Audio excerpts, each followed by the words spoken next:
What's shakin'? Hey, I'm Rick Jordan. Today, we're going all in. I am so stoked today because I got a dude on who is just incredible, badass, and deep, and just all the things that are amazing for entrepreneurs and relationships and life, and just incredible. So he has spent 447 hours with Tony Robbins too. That was like the biggest stat that was just insane to me. And today we're talking about how you find your genius within. Mike Zeller. Mike, what's shaking? Dude, excited to be here, my friend. I'm honored always to connect with brilliant fellow entrepreneurs like yourself. So this is a highlight of my day. I was reading your bio, brother, and because we've known each other now for maybe about a year or so, right? And just talked here and there, and just really connected in person by mistake, like about 2 months ago, or by coincidence, I would say, probably not mistake. But when we started talking, it's like, oh my gosh, there's just so much that we can talk about between the two of us.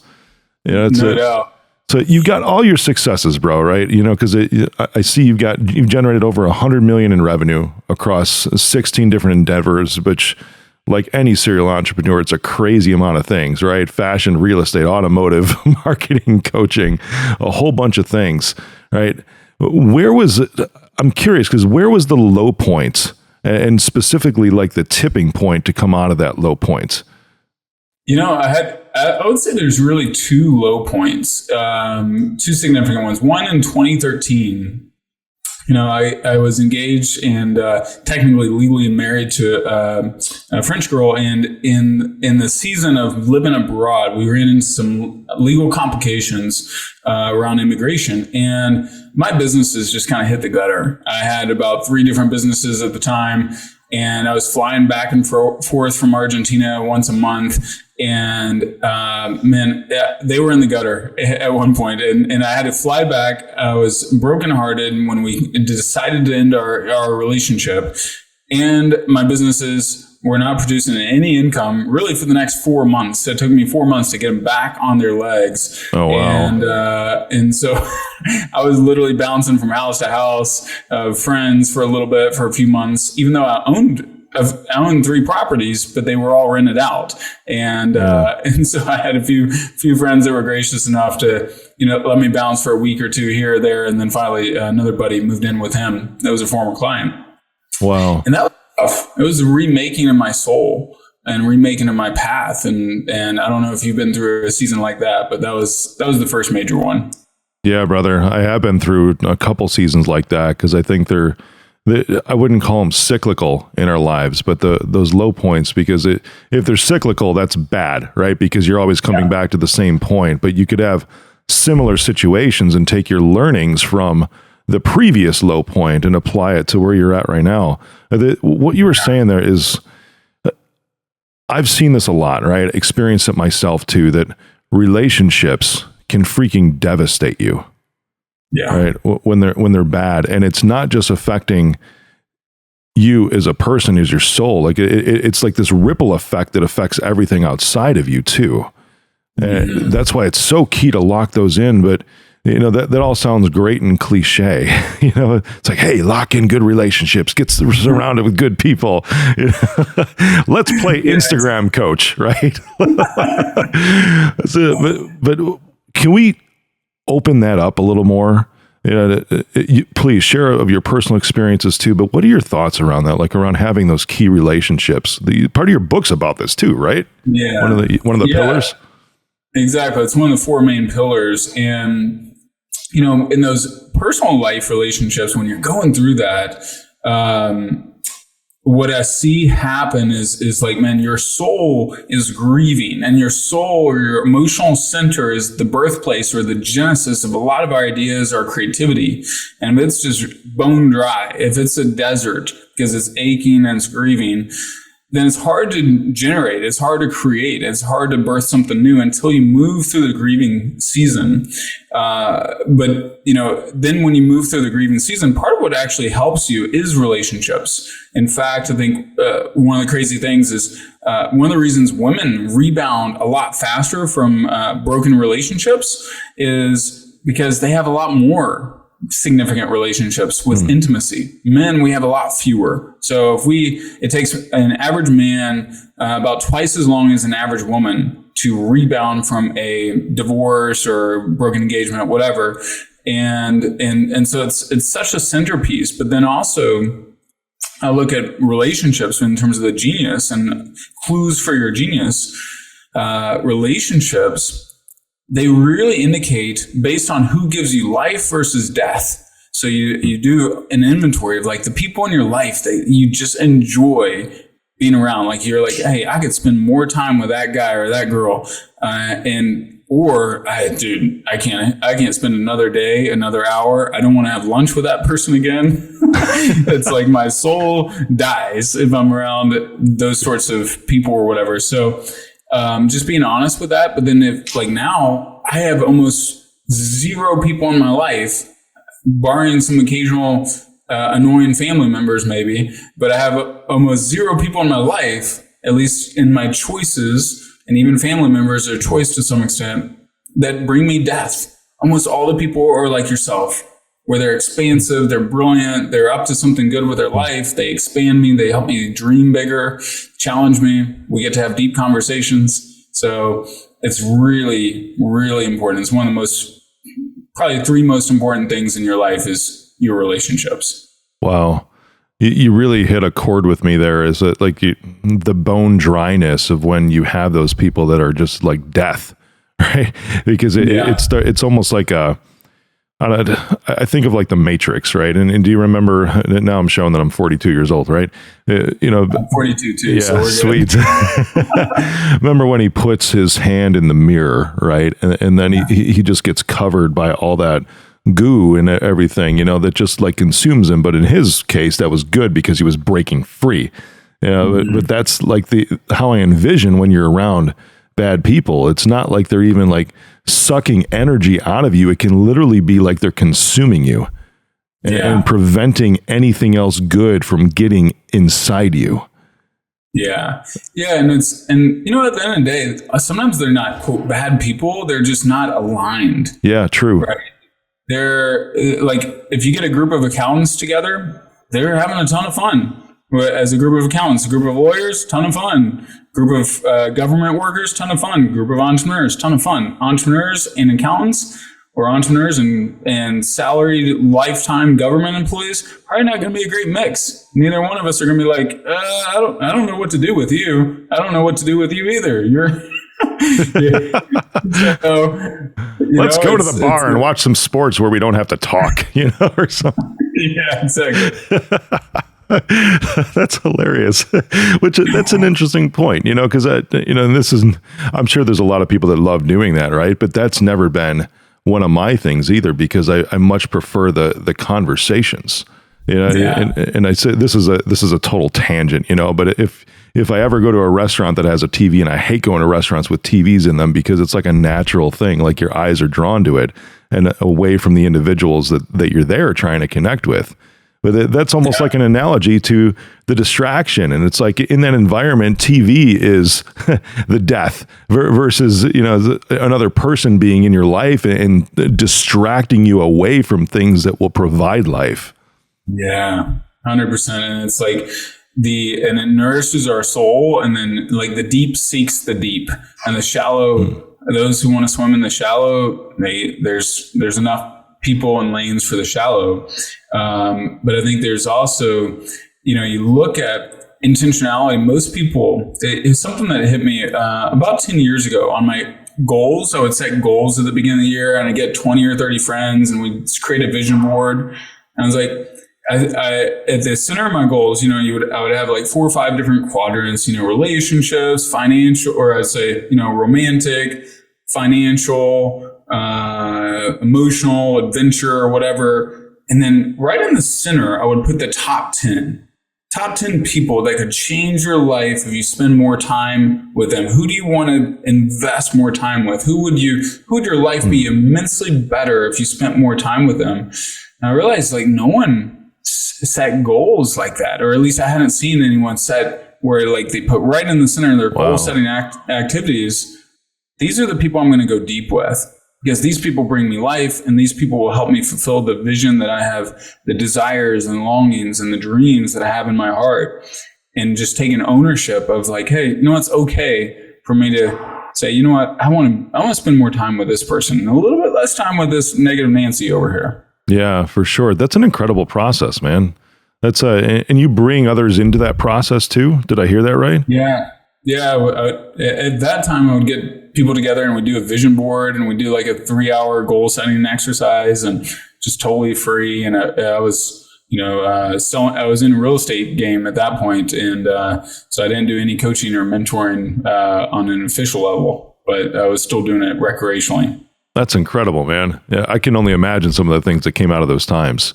Just sitting with people, and I also think some of the hilarity of it, right? If you're looking at somebody else's board, you're like, wait, I'm not in your circle. What's going on here? I bring you death? What? Yeah, I know, right? That's funny. Oh my gosh. Thanks for laughing with me, dude. That's cool. We're all here together just trying to create this amazing thing, and we're not in each other's circles. What's going on? You know what? I'm not valuable to you. What? Oh, that's awesome. So, man, $100 million in revenue across 16 endeavors. What's the one that's produced the most for you? What's the one that's produced the least? That's a good question. I mean, my car dealership, we were doing roughly about $30 million a year in revenue. So altogether, that business did. In my time of ownership, we probably did $140 to $200 million in revenue. But the thing I loved about that is we also gave away cars to single mothers in need. So we gave away over $300,000 worth of cars and 36 plus cars to people in need, and partnered with four or five different nonprofits to identify the most worthy recipients. We want to identify givers, not takers. That were the most giving causes at like these homeless shelters, family-based homeless shelters, or women's ministries. And so I loved that. And that was the first time I saw myself more fully as a business architect, because I was architecting out the vision and the brand identity, and designing really the team, and designing, hey, like, it's where I got early practice on, different people have different strengths and different wiring, and you got to put people in the right positions. It's like, even though, if you don't like sports, like you guys come from Chicago, Michael Jordan's dream team. Oh my God. Like right? Dennis Rodman. You don't want Dennis Rodman taking the shot at the end of the game, especially a 3-pointer. You want Jordan. Jordan's going to take the shot. Maybe Pippen as a follow-up, or John Paxson or Steve Kerr. But Jordan's got the killer instinct to close the game out. And so it's in business. I mean, I'm curious to know more about your failures as well, and your big wins. But I think almost every time that I've seen a business, whether my own or friends, where really hummed, it's first who, then what, and getting them in the right positions. Mm-hmm. Extraordinary results consistently is preceded by great people in extraordinarily right positions over and over. Wow. How do you identify when if it's a good person, but they're just in the wrong position, and what can you do about that? Yeah. First of all, you can look at each role has a different sort of skill sets needed. For example, project managers are probably going to love detail, follow up, follow through. Great salespeople, I've found, they're typically a very high DI on the DISC profile, meaning 80 and above on D and I minimum for extraordinary, and then typically at least 60 above for D and I if they're really good. And then other things like, you're probably, I don't know what your profile exactly is, but I'm a creator on the Wealth Dynamics, which is my favorite personality test that shows you your natural pathway for building wealth. Like, some people are like a lord. You look at a who would be a good lord, Carnegie or Andrew Carnegie or Rockefeller, where they did the same thing for their whole life. Basically, they're a lord. Like, they just build this empire, creators. Steve Jobs did this. Steve Jobs within Apple had so many different companies. He would have been bored out. Elon Musk is creating a new company every other month. Yeah, for sure. Yep. On Twitter, he just decides to tweet something and he creates a new company. Or invest in Twitter and then, make 750 million on it overnight. yeah, not a bad play. Yeah. So I think there's patterns that pop, and what I'll typically do with executives or leaders, like I did one last week, actually several in the last few weeks, but we'll do a deep assessment of their core team, leadership team. Like, for example, one of the guys I work with, he's got a massive podcast, big public brand. He wants to get his company to $1 billion, but there's plateauing. And it's ultimately because he's out of place in his genius. He's a brilliant promoter, amazing promoter. When I did his Strengths Finder profile test, all like 7 out of his top 10 were all influence. Wow. But almost none of his top 10 were in the execution side. And then the next step for him to solve his problem is to identify, does he have A players as executors on his team, especially in his leadership team? Because I'm not sure he does. And then we would start recruiting, developing, or realigning certain team members and himself. We all need to be aligned more deeply. He as we did our session, we did a Zone of Genius Day, and when we came out of it, he's like, man, he doesn't hardly do anything that he loves. Yeah. It's like 10% of what he does in a given week is what is deepest zone of genius and what really brings him life. Wow. That's misaligned completely. You've mentioned a couple of profile tests today already. There was DISC, right? Then there was Strength Finder, which I know. There was a wealth one you mentioned in there too. I had not heard of it. Wealth Dynamics. Interesting. Yeah. So my full process is really it measures 4 different areas. And it's basically, if you accumulate all the data from these 4 different areas. 1, your unique talents, which is where I do all the personality tests, Strengths Finder, Myers-Briggs, Kolbe Index, Wealth Dynamics, and DISC Profile. You can throw in an Enneagram or another test as a bonus. But then second area is your defining life experiences. Like we know Michael Jordan cut from the high school basketball team at age 16. Yeah. Theodore Roosevelt grew up with asthma. And in the 1800s, asthma, even his own father thought he was destined to be a weakling. Yeah. He's like, no, the obstacle is the way. I'm going to overcome that. I'm going to train outdoors so hard, so strong. And eventually he overcame it. Later in his teenage years, 18, he's strong as an ox. And then gets married at age 22, wife having first baby. She dies right after giving birth. Second death happens 24 hours later. His mom dies 24 hours later. That's when he grieves by going into the wilderness of South Dakota and hunts for 6 months. Hands off his baby daughter to his aunt because he's like, I don't know what to do with a baby daughter. I just lost the 2 most important women in my life. And I've already lost my dad to cancer, fighting against corruption. Yeah. And goes off, boom, finds himself again, comes back, falls in love even more with nature. Guess what he does as U.S. president eventually? Preserves more national parks than any other president in history. He had these defining life moments that pointed to the future. Steve Jobs said you can't connect the dots looking forward, you can connect them looking backwards. Well, I think you can see the next few dots if you know how to connect the dots looking backwards. I'm with you on that, man, for sure. And I like how you said the next few dots as well, because you can never see all the dots. I think that we would, if we saw all the dots, we would probably self-sabotage every single one of them if we knew that was actually going to be what our destiny is. Because we'd see it like, well, there's no way in hell. I can't do that. I can't do that. I can't. And then these self-limiting beliefs take over when we actually know the entire path.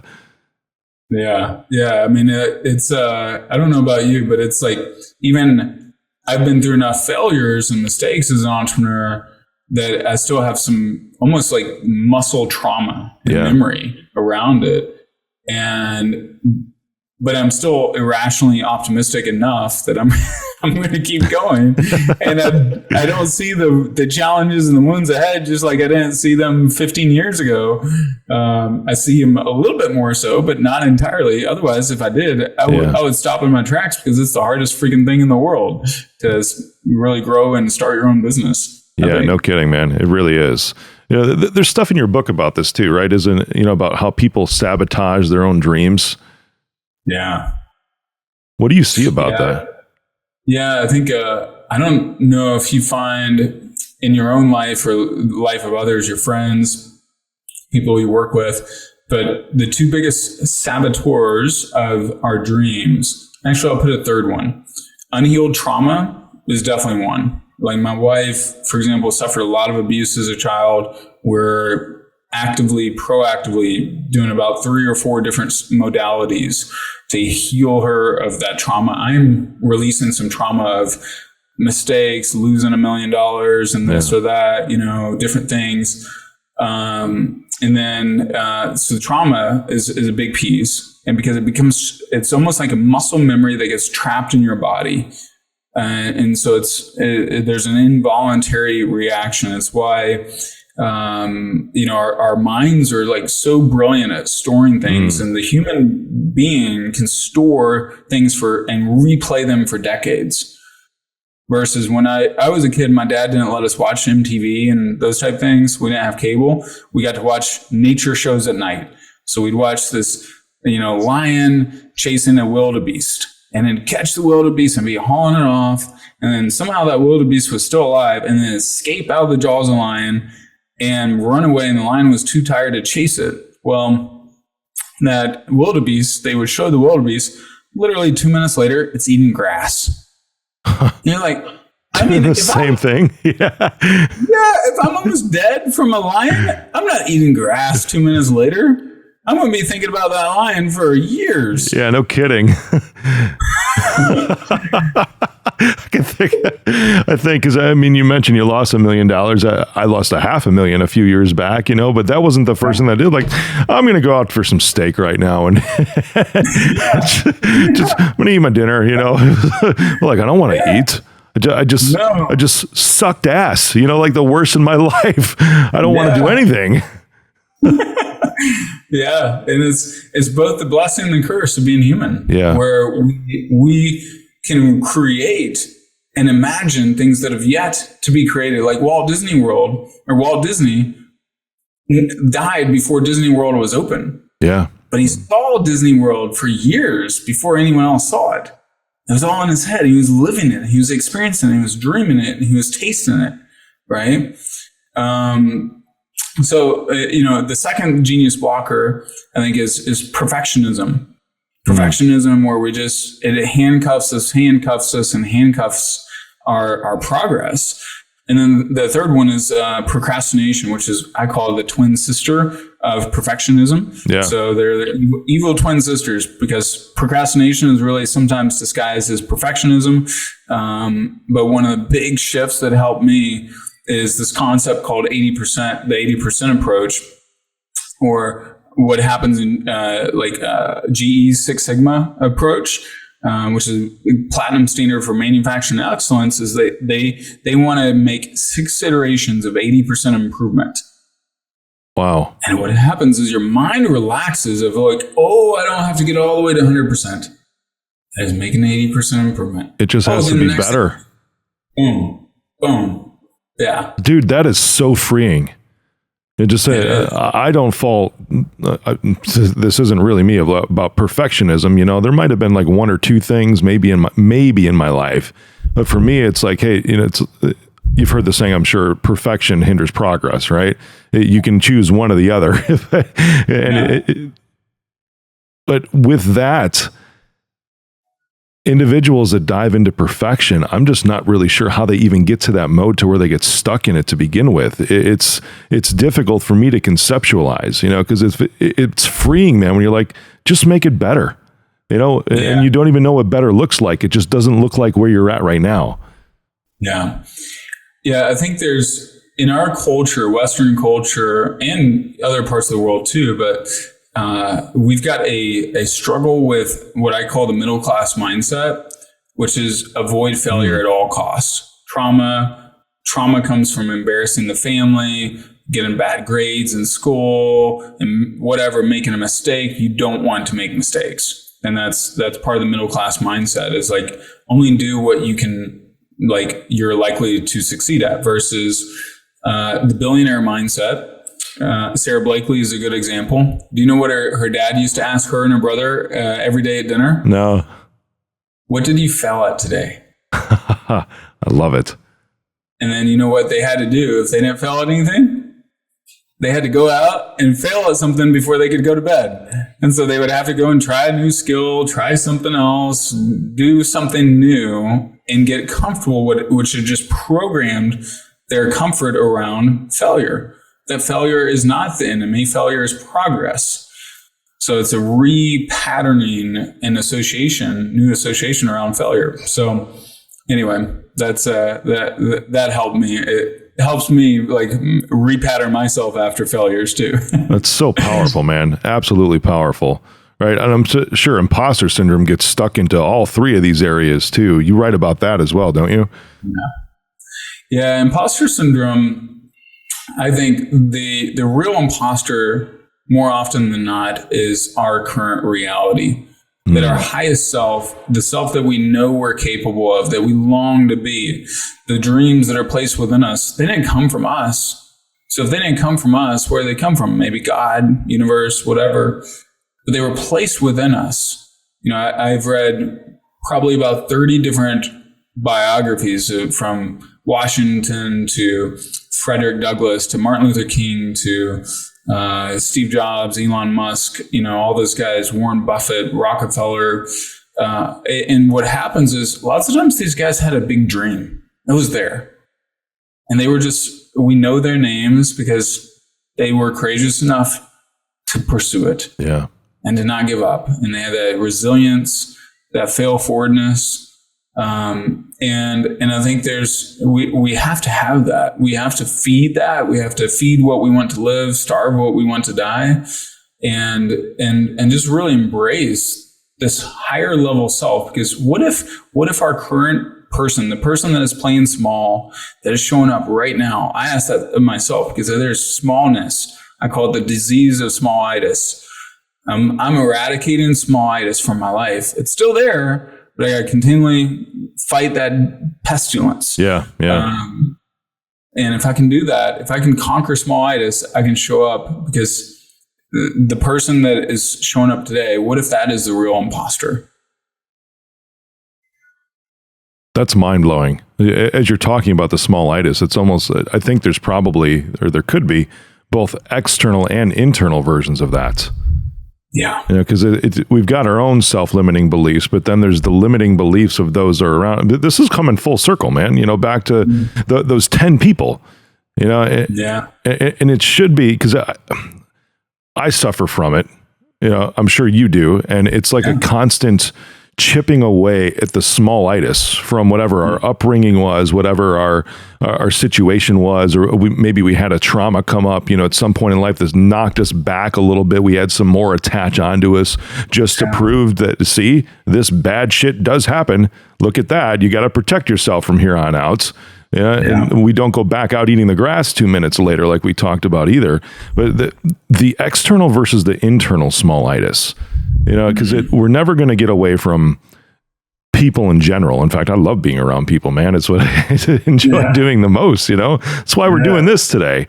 You know? But we can't control them. We can control how it affects us, though. Yeah. Yeah. So do we allow it to connect and amplify our own struggles that we're working with, or we can actually use it to shine a light onto our own stuff and say, no, this is stupid. I don't need this anymore. Yeah. Yeah. And I think it also reflects back how important it is to also choosing that 10 people, because your 10 people, the way I like to think of my 10 people that I spend the most time with, it's like they are my gravity. And so are they the gravity that pulls me up? Like gravity can reverse. It can pull you up. is, you think of a lottery winner loses their tens of millions they won in lottery. Well, it's gravity pulled them down because they had that identity of poverty mindset or middle class mindset or whatever. And that's why the average 74% of lottery winners are bankrupt within 3.5 years. Right on. Same with a lot of pro athletes. But then you look at the multimillionaire that was self-made that lost his wealth, his or her wealth, then remade themselves. Typically, they'll remake themselves in 1/5 of the time period that it took them, and then some. And like their wealth and their income and all that will go way up proportionally. Wow. Because their identity pulled them up, but also their peer group and their circle. So it's so important to define who I want in that peer group, because they're my mirrors back to me. They're reinforcing. Like I had in my second rough period, I had friends that said, Mike, you know what? God's letting you go through this because you're meant to be a king. You're meant to handle this. You got this. And I felt that. I was like, you know what? That's true. And so choosing those people, your peers that you intentionally create or unintentionally create are your mirrors back to you. And they're either your gravity up or your gravity down. It's mind-blowing, man. Heart throbbing, mind-blowing. Thanks. I love the deepness. Well, thanks, brother. I think back to I said 500K. It was that, the $500,000 and with your million, and thinking about that too. Cause I mean, it took maybe 5 years prior to that to get to the point to where I could even, if you want to call it, afford to lose that. Right. And I don't call it that way because it didn't ruin me. Right. But it did put me in a really, really, really low point. But that is literally because it took really just 5 months after that to rebuild. It took 5 years to get to that point and crash down to nothing, and then just 5 months to rebuild. And I think about the timing in there too, because it was within that 5 months where I even signed the paperwork with the consulting team to take my company public. It's crazy as I'm recognizing this, as you think back about that, that low point of losing $1 million, what happened like right after that for you in the months after?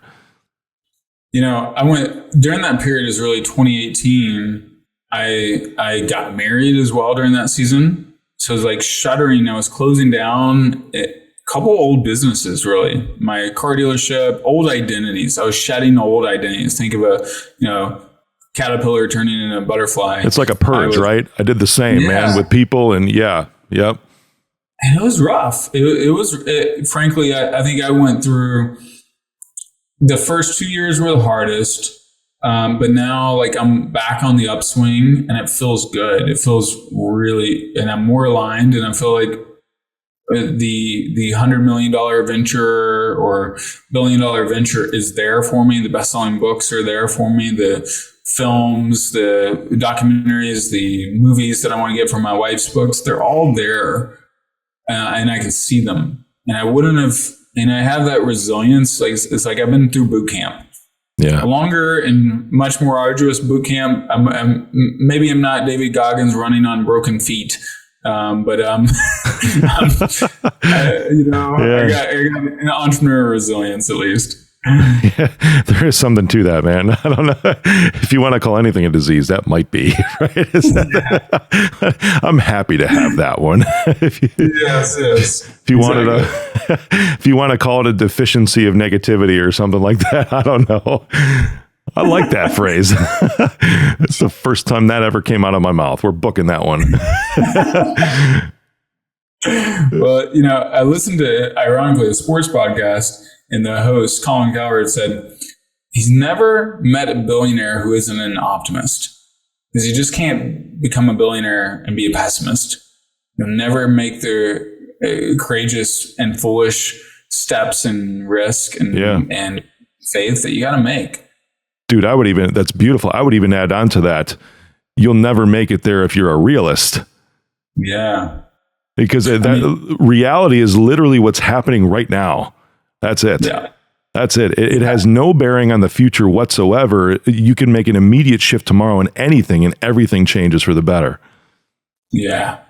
Yeah, and you think let's rewind our reality 4 years, 2018, 2019. Elon Musk is almost bankrupt with all of his companies.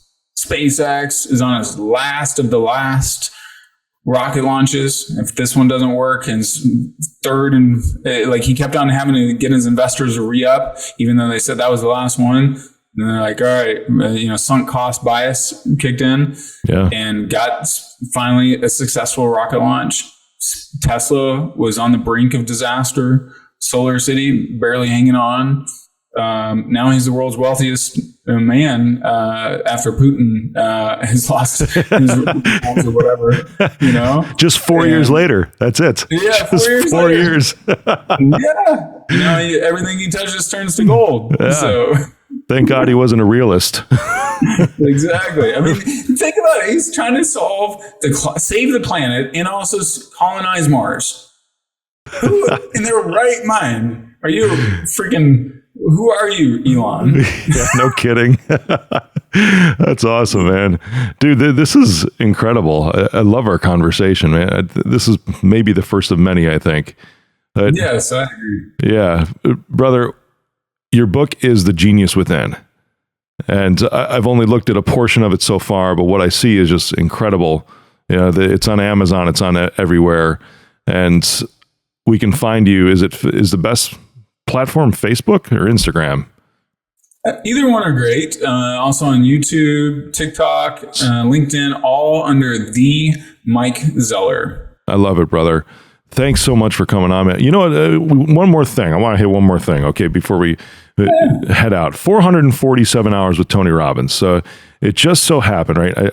I've known about Tony. I've seen some of his stuff for years, right? I even remember his cameo in Shallow Hal. Right? That was pretty funny, sitting in the elevator. But that was with Gwyneth Paltrow. I can't even remember who she starred with in that, who Shallow Hal actually was.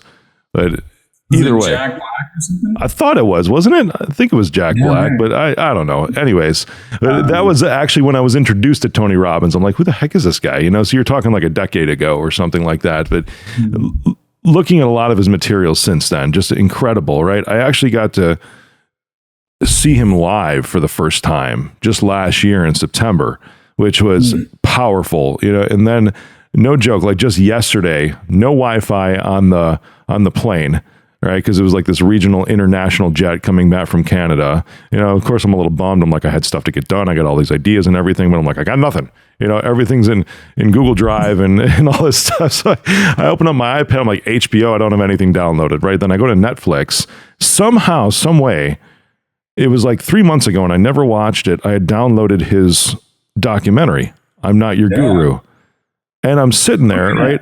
And it was a regional jet. I actually sat in the very back row, which was interesting because it was booked last minute, full flights.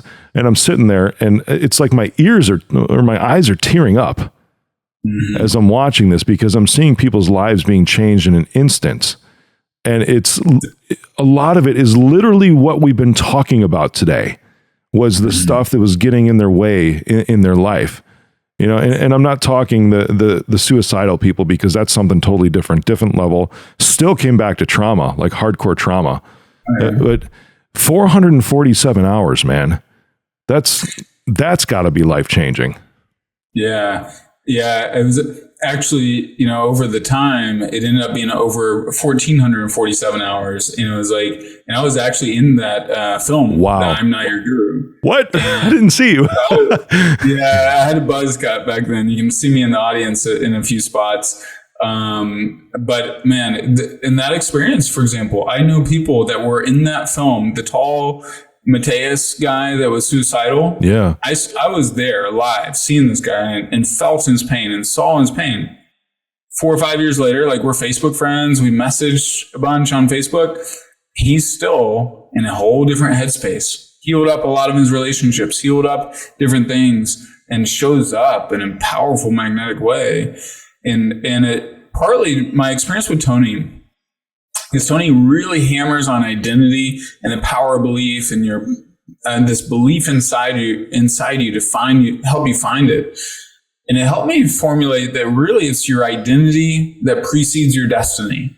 That's why it's so important to work on that inner identity so that your outer world, it's almost like, hey, if my identity is over here, my reality is over here.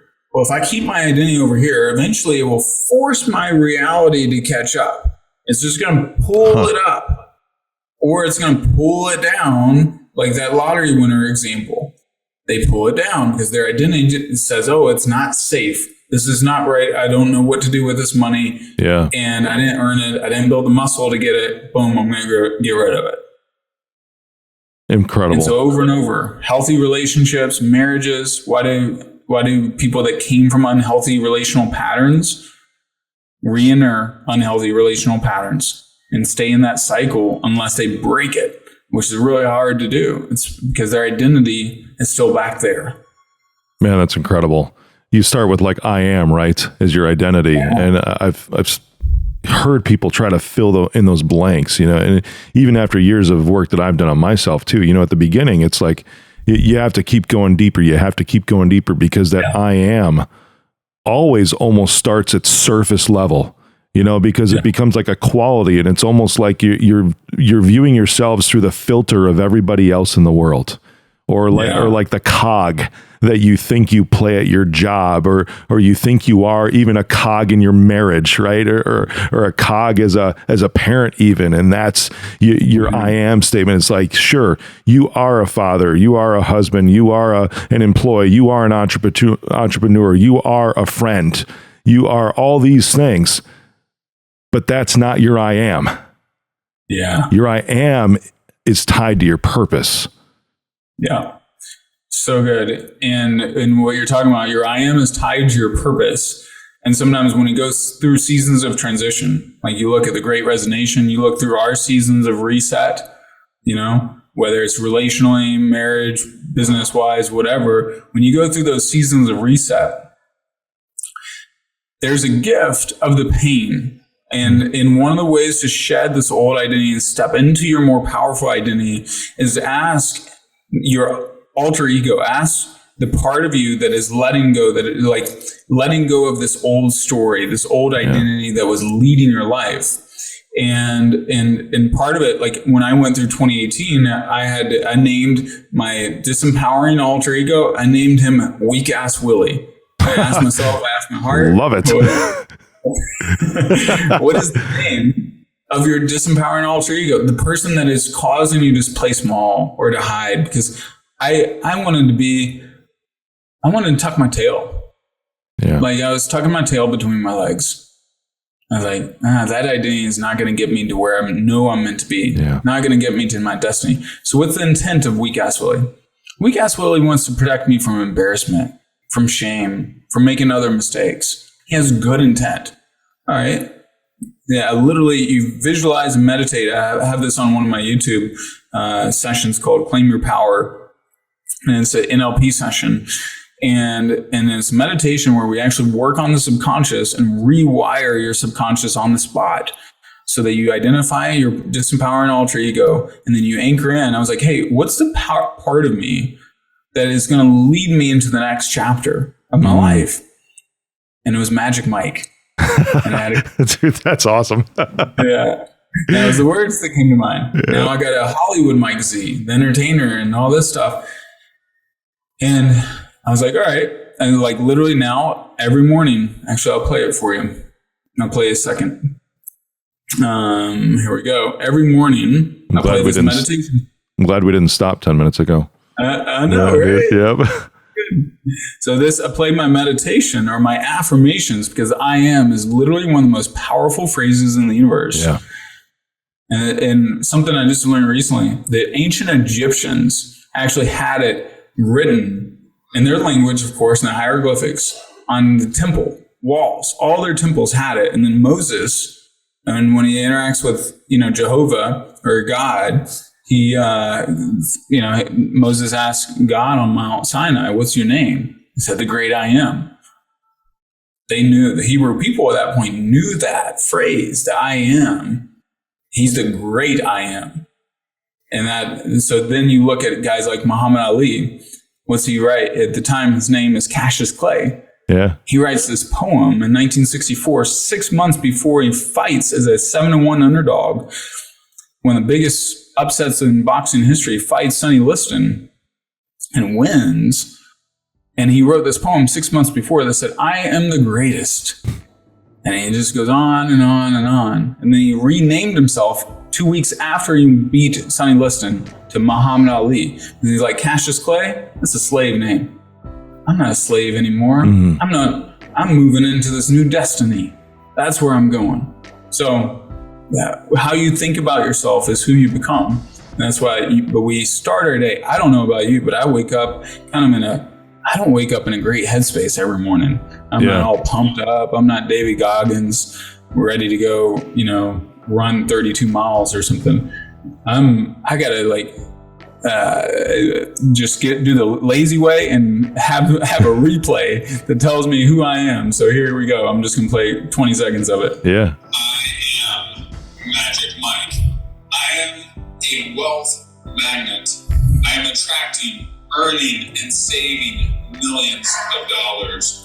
I am worthy of extraordinary levels of success. I am a powerful force for good. So it just goes on for 2 minutes and I say it out loud. I'll often be looking in the mirror. It's 6 a.m., 5 a.m., on an airplane, whatever. I'm listening and thinking it and meditating on it, 98% of the mornings, and it anchors me in so that I'm telling my mind where I'm going. If I don't, I'm going downhill. Dude, that's powerful. That's amazing. No, thanks, dude. Well, I guess that's where we stop today because that's an amazing, amazing way to close this out. Mike, thank you for being on, brother. Absolutely incredible. No, thanks for having me, Rick. And for your audience, if you guys want to pick up a copy of the book, I have it for free at geniuswithinbook.com, or you can text Genius U to 474747 if you're in the US, and you'll get that book, a free download plus option to pick up the book for free. Just cover shipping and handling. But dude, thanks for having me on. Always a pleasure. Can't wait to connect more.